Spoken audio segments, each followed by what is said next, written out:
That's one thing I get questions about too, are, do you feel like things have loosened up, or do you think it's any easier to get a mortgage? And frankly, personally, I don't really think it's changed. I think if you put a good file together and you document different things in your file, then you're going to get a cleaner underwrite. And that's what I've always done for 25 years, is made the file seem as simple as it can be. Because underwriters are just creatures of habit. If they feel like they're catching you in something, they're going to ask you about it and try to snip you on it.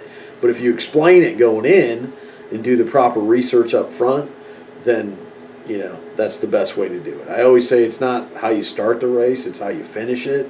So I may take more time up front with a client to get the questions answered properly, instead of just sending a file in and letting them ask me a bunch of questions. That's the best way to do a loan, in my opinion.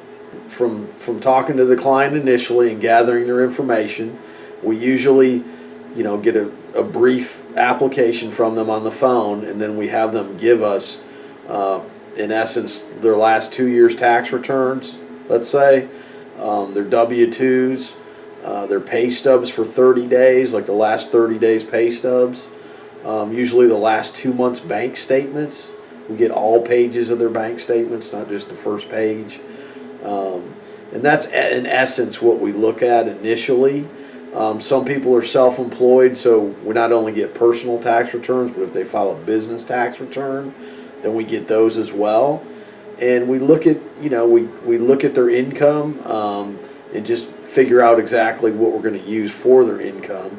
Sometimes there's things on tax returns that we need to see, like we can talk to people on the phone and kind of give them an idea about what can be done, but there's nothing better than just seeing it in writing, because there's things we look at that sometimes the person would not even realize we look at.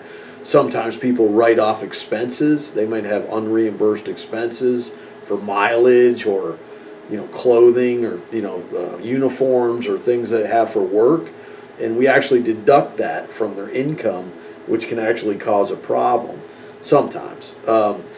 Also, not all programs we have, actually most places you would go would actually would take your last 2 years tax returns, let's say if you're self-employed, and they would average your tax returns.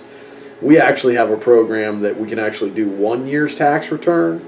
So let's say in 2013 you filed and you made $50,000, but in 2012 your tax return was like $12,000. Then they would average that normally, which would give you something very low in the 30s, which may not disqualify it. We can actually look at just 1 year's tax return and take your most recent. So we can take the $50,000 in that example and actually qualify you off that and not even look at 2012.